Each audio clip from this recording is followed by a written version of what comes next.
There's a guy named Andy Lee.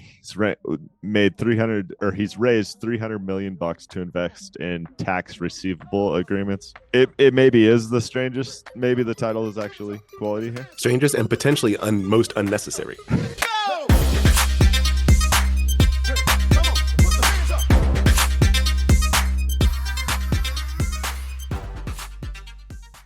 This podcast contains the arguably witty banter of two friends, Skippy and Dougals, that like to debate about investing.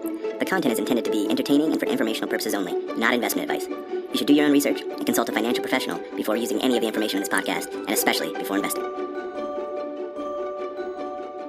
It's the most wonderful time of the year, player haters. Portfolio reviews. Portfolio reviews. And prognations. Is that a word? No. No, we don't make prognations or what now you ruined the other word. We don't make predictions. It's not. I don't know if I just made up a word or not. You're gonna have to cut this. We don't make forecasts. We don't make anything related to forecasts on this show. As we discussed last week, this week is predominantly going to be a premium episode for the annual premium holders, the eye roll with Skippy and Dougals premium subscribers. skippydougals.supercast.com if you want to get that. But we're going to hit on one story before we transition into it. And for those of you who are not premium, what you'll get is a compilation of some of our hottest stories this year. For premiums, you'll get the whole 9 yards. You know, the funniest thing that happened to me last year, I had a listener come up to me and be like, I thought the premium subscription you guys were talking about was like an eye roll. Like I'm completely over this podcast. it's like no, like I hop in the car, like I roll with Skippy and Dougals. Ride or die with Skippy and Dougals. Ride or die or I roll. I like that. I like that. I never even thought about that. Me either. To jump right into it, we're going to continue a theme, talk about an article from the Journal called The Tax Whiz with the Strangest Hustle on Wall Street. There's a guy named Andy Lee. He's raised 300 million bucks to invest in tax receivable agreements. It maybe is the strangest. Maybe the title is actually quality here. Strangest and potentially most unnecessary. I mean, no, this is where investors like to sell complexity, and the complexity of this is a pretty impressive hustle, right? It's real. So tax receivable agreements are triggered when, correct me if I get this wrong, when a business structured as a partnership or limited liability company goes public. The pre-initial public offering, investors maintain an interest in the original company, while the new shareholders of the stock are traded as a publicly traded entity, which then holds shares in the operating company. And this then creates a tax asset, which can be used to reduce the company's tax bill. This dude, Andy, then purchases those agreements and waits until they're converted, which is there's not a set timeline to that. It kind of depends on what's happening with the company. Makes a decent return. Yeah. And what I'll say is, if listeners, if you're out there and you heard Skippy just run through that sentence and you went, what did he just say? That's the whole point of the complexity. You don't even need to really fully understand what this thing is. The whole point is you read that sentence and go like, what the heck is that? So not throwing shade, props. He has an average of 32 conversations a week to try and drum up deals. Most of these conversations start with, I don't have any tax receivable assets. And then he says, no, you actually do. Yeah. Your company just went public. I'm looking at this structure. And they go, huh? And then he goes, and I'll buy that from you. I'll buy that from you for cheap. This is where I think my conclusion of this is like, wow, interesting, fun, props. The dude's historic performance has been about 15% a year. I'm not throwing shade at 15% a year, but doesn't it seem like a crazy amount of effort? It is. So this article in the Journal is talking about him running 5Ks in order to find customers. Like he will go to a 5K race and run alongside you to convince you to do this. This is the effort that Skippy's talking about right here. It's a lot of effort. Now, I'm in full agreement with that. For 15%, it's a heck of a lot to go through. If the long game is you prove there's a market and then figure out some kind of way to automate this or something, then sure. But I'm not signing up for your cookout, or whatever to try and get some of this stuff done. You're not running a 5K for this? Not for 15% a year. I mean, I I'll guess sit at on the 5K, couch it's not and like a make marathon, 10% I guess. a year. Like, I mean, come on. All right. Okay. We'll put this on the Substack on Monday so you can check it out. I think that the summary, though, as Skippy was just saying, the summary is if you want less effort for 50% a year, you can do it in public equities.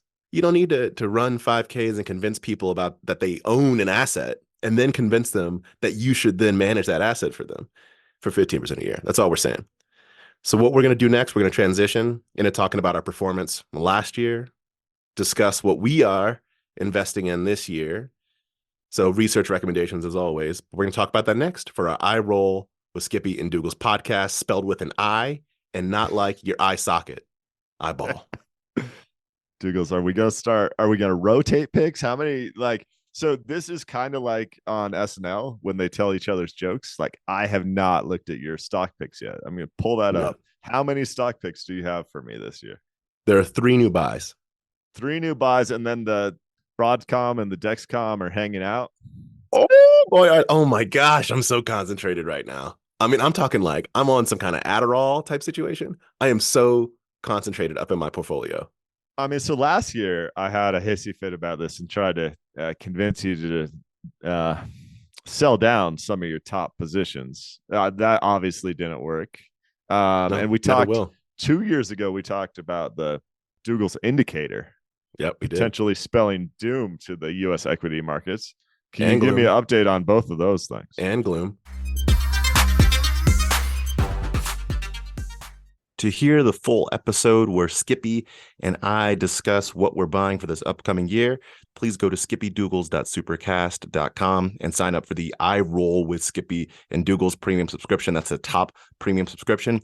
Otherwise, what we're going to have for the rest of this episode are what you told us were your favorite clips. Enjoy. A very famous individual in the world of podcasting today, I think it was about 12 years ago, sometime 12, 15 years ago, went in front of Mr. Warren Buffett and Mr. Charlie Munger. You gotta stop. I know that's a joke. You can't say buffet. It makes you sound like dummy head. Using my 9-year-old's vocabulary. It makes you sound like a dummy head. Okay, Warren Buffett and Charlie Munger. So at their annual meetings, the Berkshire Hathaway annual meetings, they always have a Q&A. People can come up, ask questions, right? Not anybody, right? But they select questions people to ask.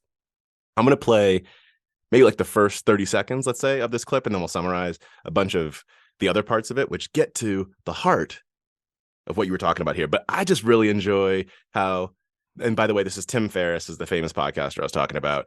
Here's what I love about this. We'll get to the investing part, but what I like about this is today, Tim Ferriss interviews all these people, right? World famous folks, and is charismatic, is he confident, is self-assured. I'm going to play this. Here's some stuff. Let's go to number 6. Hi, my name is Timothy Ferriss. I am a guest lecturer at Princeton University twice a year. And I'd like to touch on an earlier question about investing with small sums of money.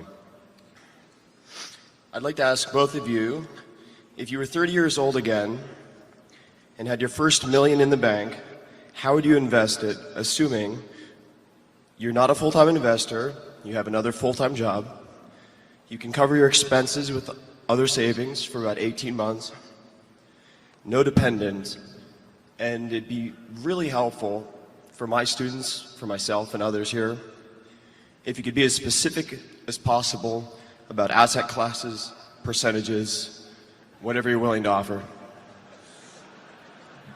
Well, I'll be very simple. Can I guess Buffett's answer? How cute is that? Cute. It's Yeah, it's pretty cute. Okay, what part of there's so many layers of the onion to break down. Where do you want to start? Well, I want to make sure that we do summarize Buffett's answer, but you just want to talk about the question? You want to break apart the question first? It's classic Tim Ferriss, even though it's before he's famous. This is classic. This is classic Timothy. Okay, so it's actually the thing I love about this Douglas is it reminds you that people come from somewhere in like a very obvious way. Exactly. He said guest lecturer at Princeton twice a year, probably because that's the coolest title he had at the time. I mean, that's amazing. Like you said, now he's, I don't know how many millions he's worth or how popular he is, but like he's a big deal. And that was the best thing he had going for him 13 years ago. Yeah, I mean his like sub caption, you know, when they have the caption when people are like in a documentary and they say what you are. Yeah. His sub caption now is multiple best-selling New York Times author, #1 podcasts in America, angel investor, early investor, and ... Like he has got all this stuff like that happens now. And then he was like, a couple times a year, I break into a lecture hall at Princeton, yell some things, and leave. So I'm gonna have to contact him and tell him that his headline should be someone who doesn't follow Buffett's advice, because clearly Buffett did not tell him to go write some books, invest in early stage companies. I mean, come on, man. How disrespectful is this? It's very true. It's very true.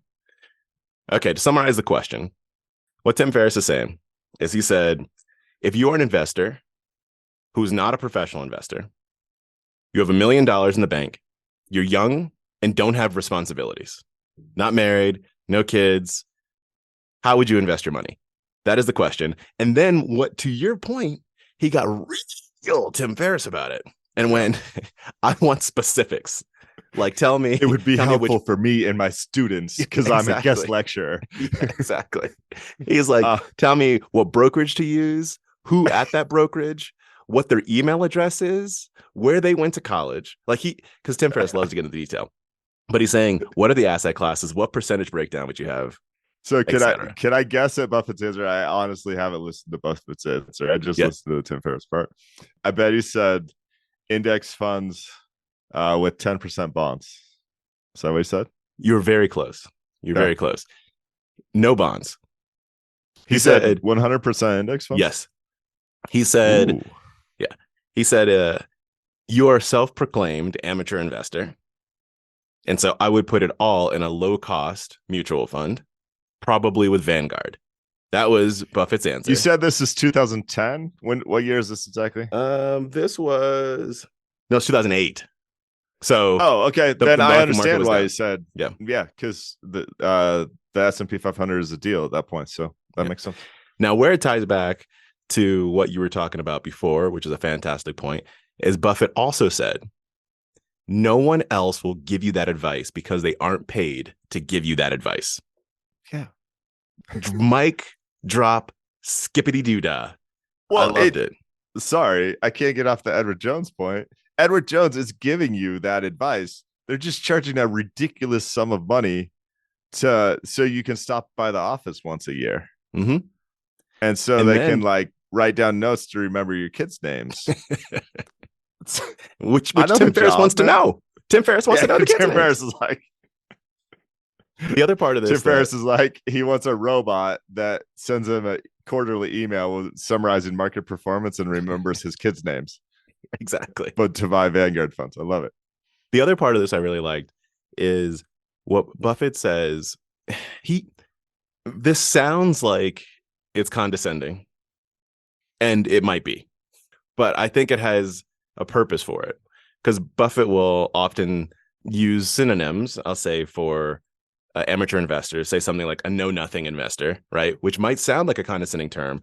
The purpose of it, I think a strong purpose, whether or not Buffett means this, I don't know, but a strong purpose of it that it serves is to emphasize how knowledgeable Buffett and Charlie Munger believe that you should be if you take the route of investing in individual stocks. That's their belief structure. I also think that you should be pretty knowledgeable, but that's why they use this. But here's what Buffett says.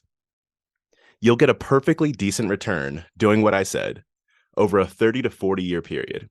And why would you expect anything more than that when you don't bring anything to the party? It's pretty condescending. I don't think he meant it that way. But no, this is the real challenge when it comes to investing. Like, hardly anyone wants to spend the time to do the actual research to understand the human psychology that is at play and everything else. And then everyone wants above average return. And what he's saying there, he's similar to Munger, who we talked about last week, in terms of he's just not going to beat around the bush anymore. He's answered this same question thousands of times. And that's the right approach. Yeah, I totally am on board. Agreed. I buy it. I loved it. Love the clip. Love everything about it. Love the beginning nervousness. Love the answer. Talking about time, I'm going to pass the fishbowl over to you and let you reach in on how much is someone's time worth. Here, I'm going to say something to that. I'm going to kick it back to you. You can actually read the tweet. It's okay to think things like this out loud or in your head. Saying them out loud is a whole nother level of, I don't have the right word for it because it'd be mean, but then posting them in a public forum as if it's a good lesson for people to learn or something. This is bold. I don't know what this dude was thinking. So what we're talking about is at Rob B. Frazier. And this person, founder by their Twitter description, founder CEO of Outweigh Socks, right? Scaling a sock business to 100 million plus. Okay. So here's the tweet. My flight to Vancouver was canceled and it cost me $10,000 to take the ferry instead. Hold up. $10,000 for a 90-minute ferry? Mind blown emoji. Well, sort of. The ferry from Victoria to Vancouver costs $160 and 3 hours, 15 minutes of my time. Boat emoji. To take a seaplane cost me $220 and 1 hour, 15 minutes of my time. Propeller plane emoji. So I saved $60 by taking the ferry, right? Nah. I value my time at a minimum of $5,000 per hour. Sounds like a lot, but honestly, it's not. So an extra 2 hours of travel time actually cost me $10,000.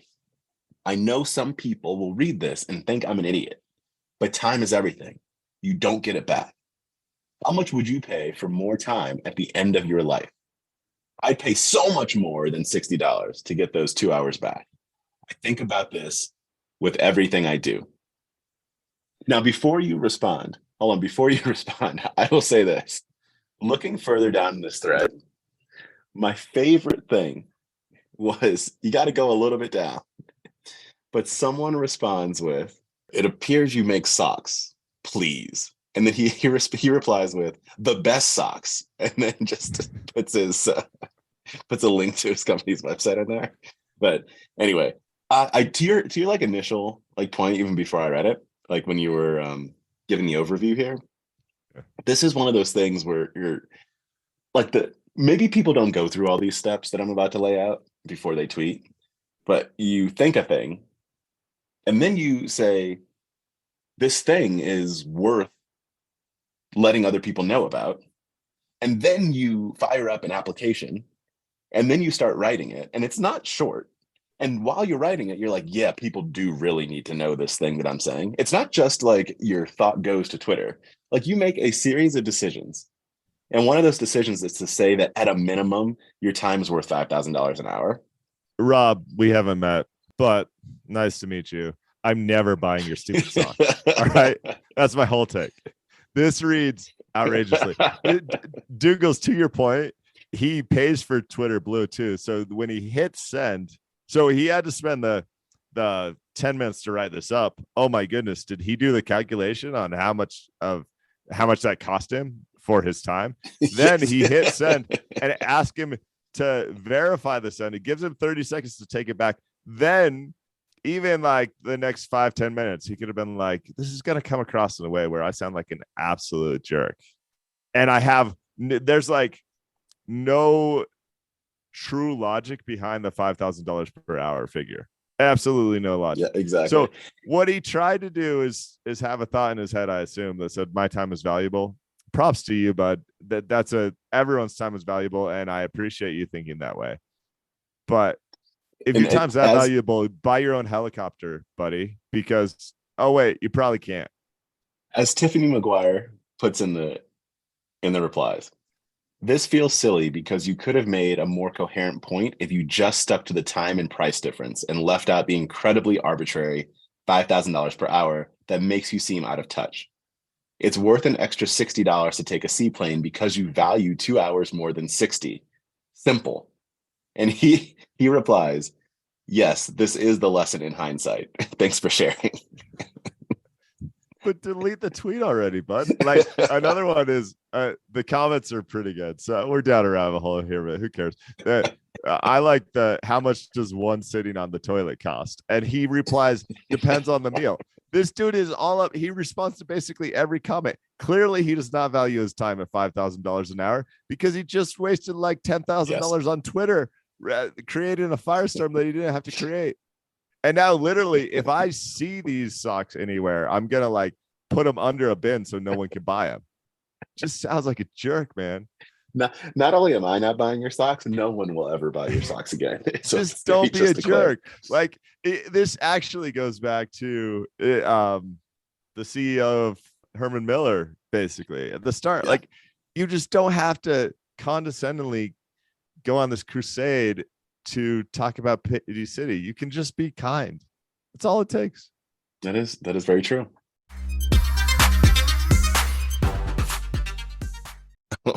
I mean, it started off with a biggity bang wang. You know what I mean? I'll talk about the Denver Nuggets. Careful. All right. Listen, biggity bang wang is not something you should go around saying. No, I checked Apple's list of words you can't say to keep the podcast clean, and biggity bang wang. Not on that list. No, it's not on the list. It might get added after this episode, but not on the list so far. Yeah, I mean, for those who don't know, Dougal's made a real live appearance at Game 5 of the NBA Finals last week, and championship, baby. How was it? Oh, dude, the energy was wild. People have been waiting for decades for this to occur. So solid, amazing energy. Meb Faber was there. So I slid into his DMs, which my wife told me I'm not allowed to say. I'm not even sure if that's the right thing, but I slid into his DMs. I was like, let's meet up.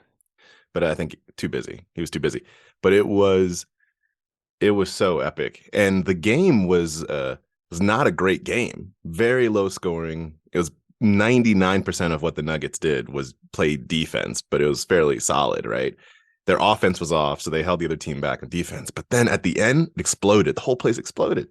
Did you see Aaron Gordon walked home? He just like he lives a mile away or something. He left the stadium without a shirt and as one does, basketball shorts, and just like walked home with the fans drinking beers. I did not see. I didn't see that. That's sounds about right though. Christian Brown decided not to wear a shirt for the next 4 days, so it's I mean, and more power to all of them. I absolutely would. I haven't seen Jokic without a shirt, but that's a different story. Charles Barkley described Jokic as a big bag of milk. So I don't know if anyone's asking for the big bag of milk to uncarton themselves, as it were. So this guy, I actually want to talk about Nikola just for a moment. Okay. Because he did something that actually ties back to investing that boggles my mind. So first and foremost, I'm a basketball nerd and a stats nerd. So if you want to come at me about top postseasons of all time, please do. The reasonable facts would say what he did is basically one of the top 10 postseasons in the history of the league. Averaged 31 points, 13 rebounds, and 10 assists per game through the entire postseason. The team was 16-4, if I remember correctly. I mean, just absolutely crushed it. You can look at the advanced stats. It's incredible what this guy did. After the game, he's interviewed, and he was asked a wide variety of things. But there's this realization that he can't just go home, but that he has to stay and celebrate. And listen, he had tons of fun celebrating. I'm sure he doesn't actually mean what he said, but I want to play this audio clip for you that talks not only about his surprise that he's stuck in Denver for a few more days, but also him talking about how basketball fits into his life. So again, I think the context is really important. This guy had one of the top 10 postseasons in NBA history. He's a 2-time league MVP. He's clearly the best player in the world right now. And this is what he has to say about basketball. Nikola, Darren McKee, 104.3 The Fan. You said after the Lakers win, you said you were surprised that you didn't feel more. So I'm curious what you are feeling right now, and if you're looking forward to a parade coming up in Denver. When is parade? When is parade? Thursday. No. I need to go home. Okay. I mean, I mean, we succeed in our jobs, and we won the whole thing. It's a amazing feeling. But like I said before, it's not everything on the world, you know. I think still, if okay, I won it. Okay, we won it. But I think it's not the most important thing in the world. Still, there is a bunch of things that I like to do. I mean, probably that's a normal thing, you know. Nobody likes his job, or maybe they do. They're lying. But it's a good feeling when you know that you did something that nobody believes, and it was just us. It's just the organization of Denver Nuggets believe in us. Every player believe in each other, and I think that's the most important thing. All right, there's 3 parts of that interview. The first part is him being extremely frustrated that he finds out the parade is 3 days later and he's stuck in town. he almost buries his head in his hands.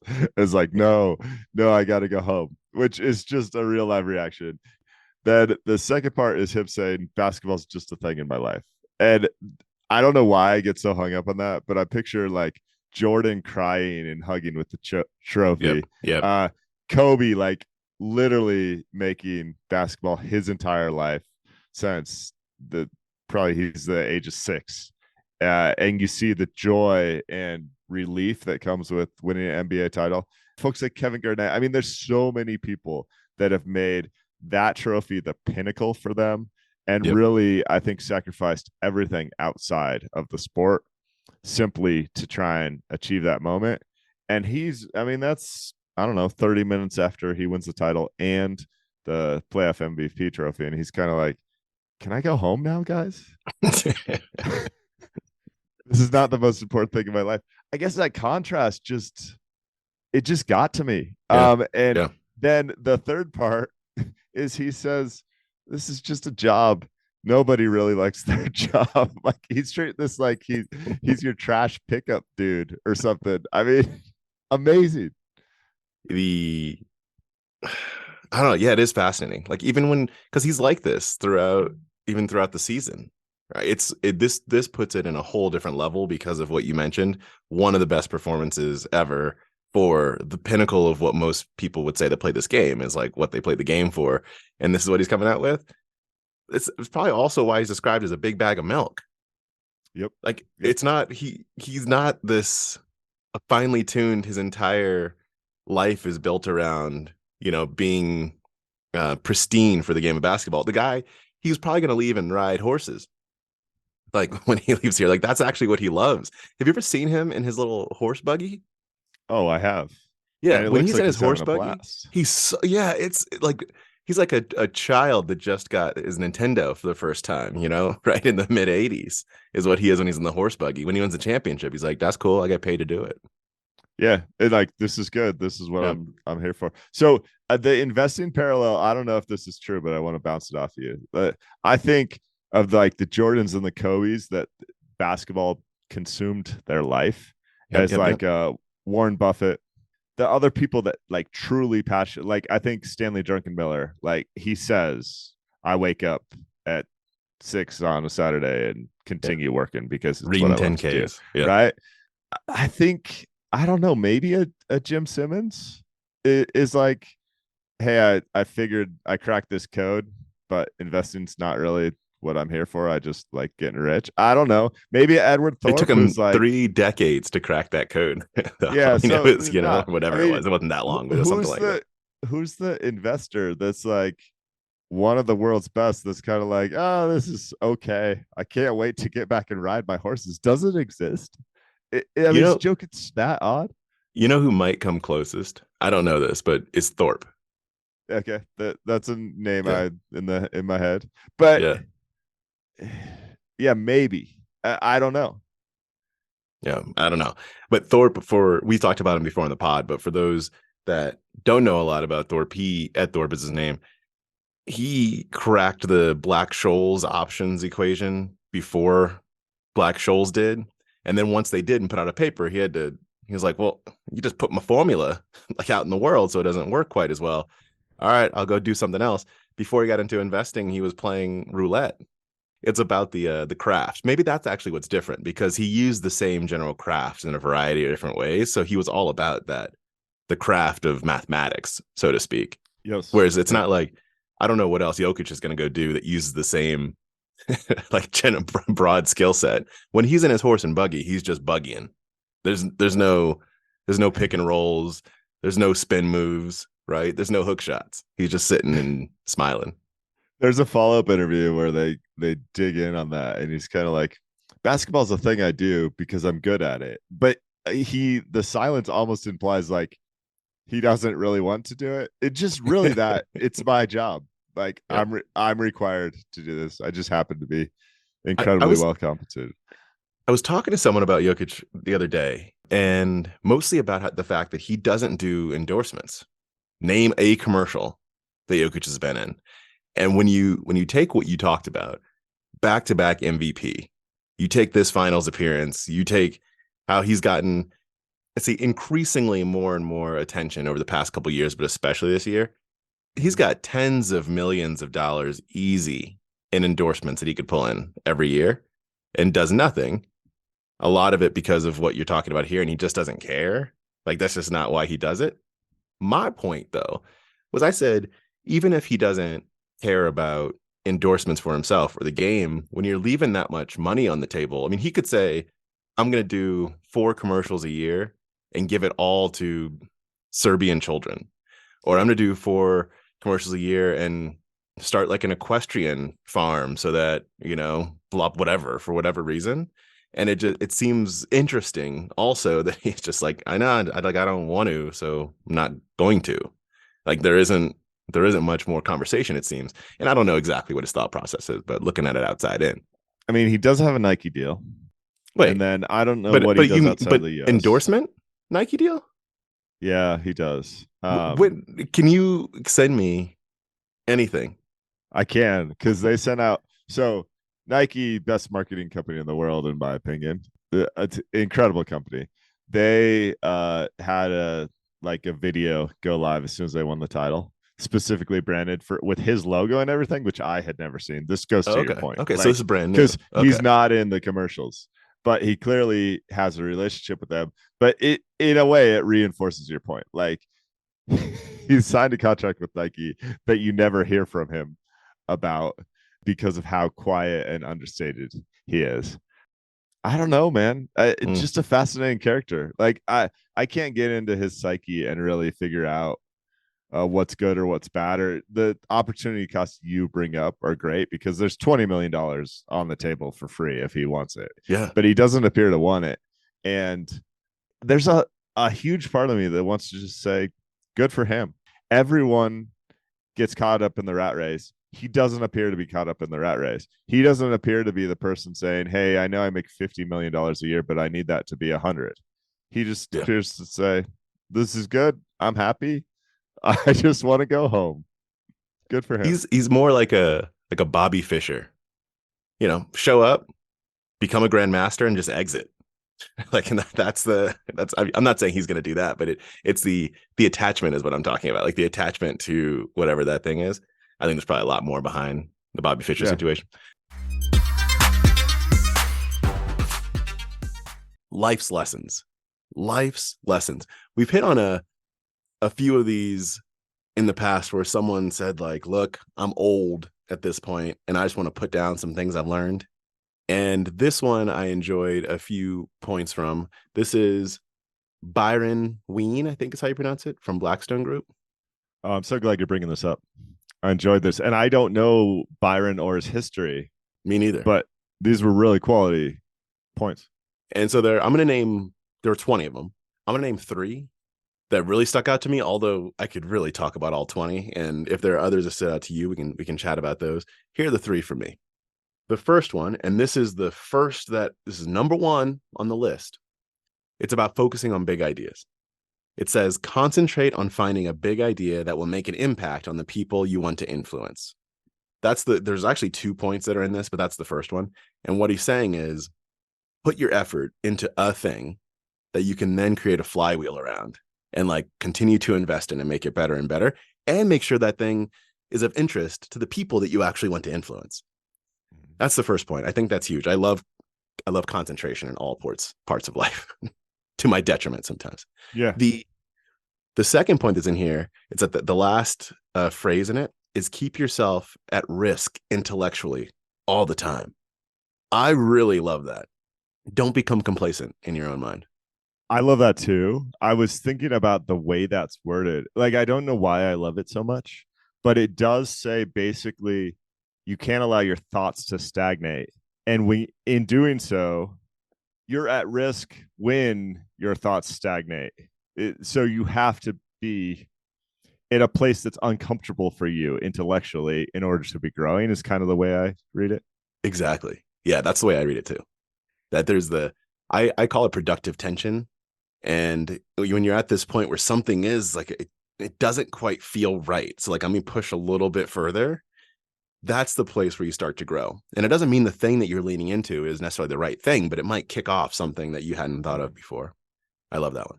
Second one, and this is just talk your book for me, read all the time. Now for me, it might also be listen all the time because I do a lot of audiobooks, but read all the time. Don't just do it because you're curious about something. Read actively. And this isn't just talking about books. It's talking about articles and other stuff too. It's like just consuming content.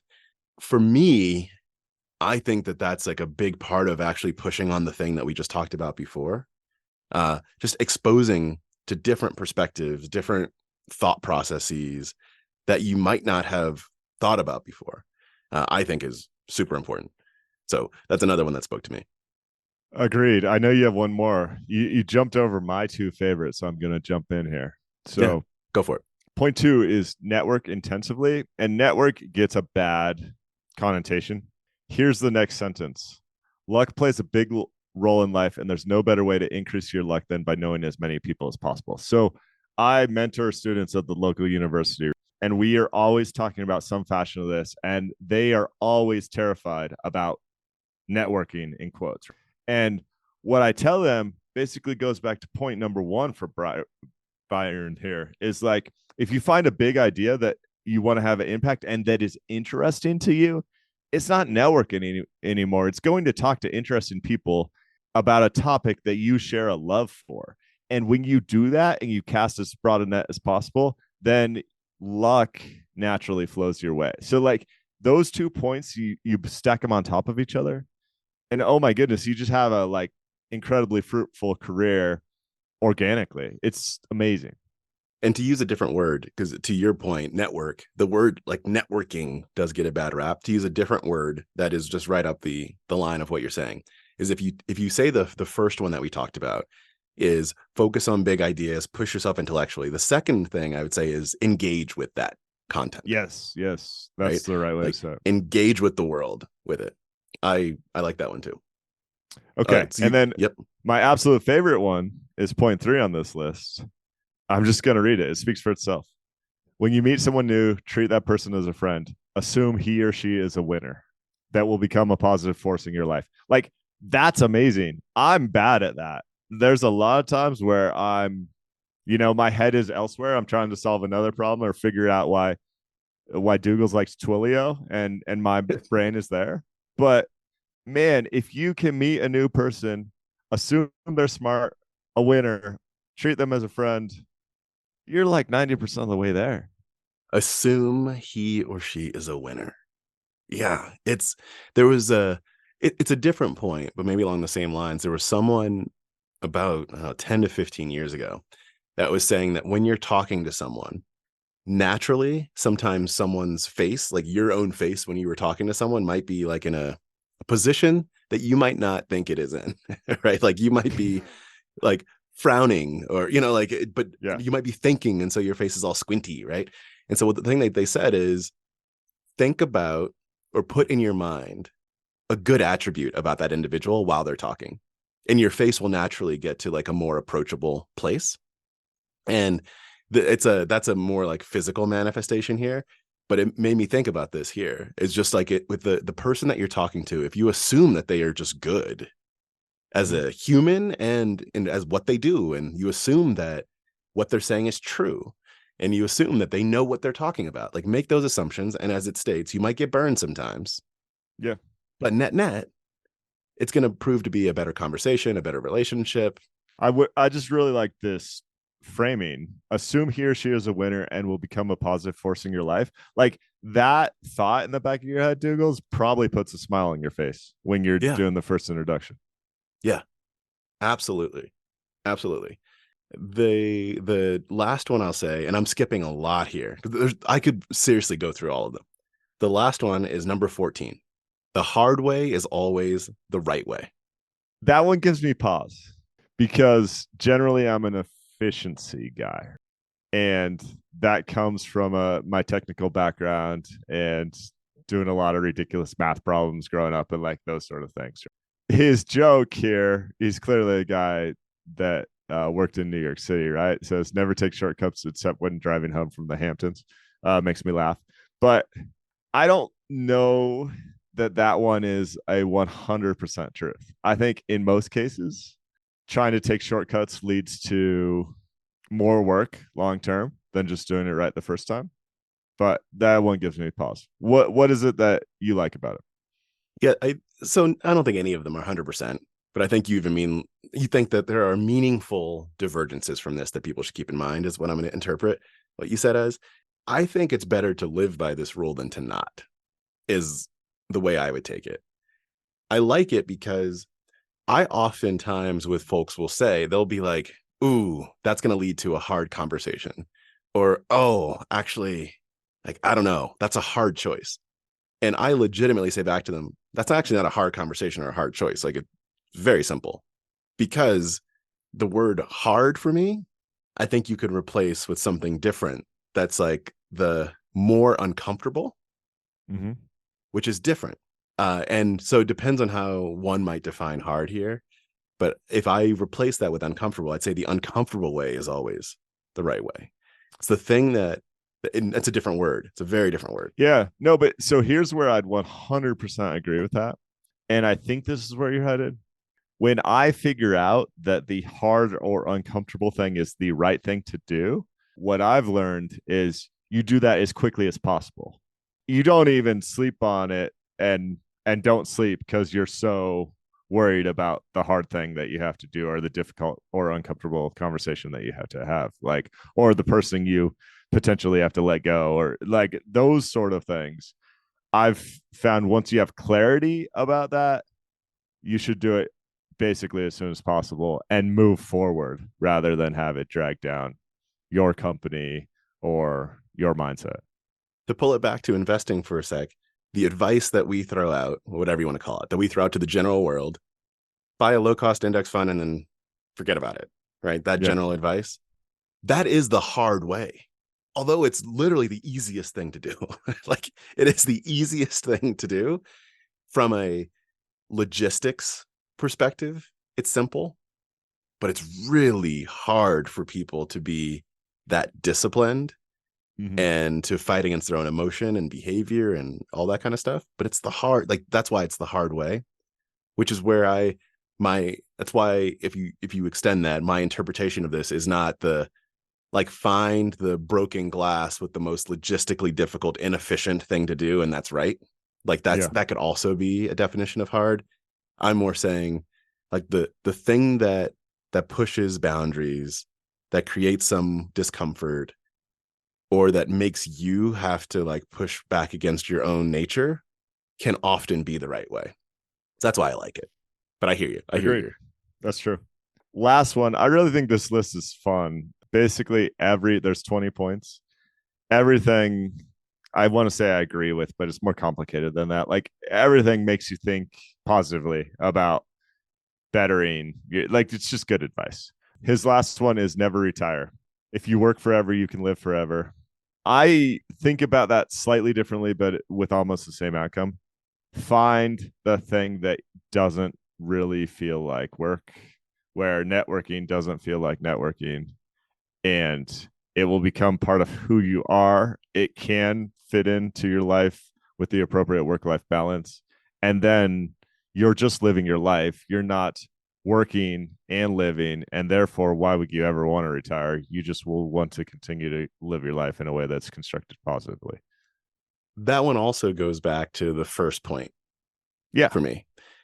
Because many times the word like retirement or the verb retire is leave a specific job, which is different than never stop pushing yourself intellectually or like engaging with the world. Because you could say, yeah, I'm retired. Like with this person, I've left Blackstone Group, let's just say. Mm-hmm. So I'm retired.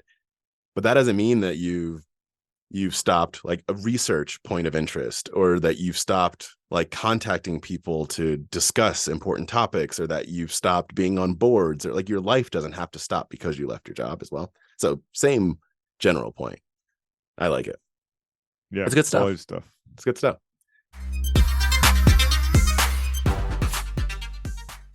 Thank you. Hope you enjoyed it. And as always, our one-stop shop is skippydougals.com. And please send us listener mail, skippydougals@gmail.com.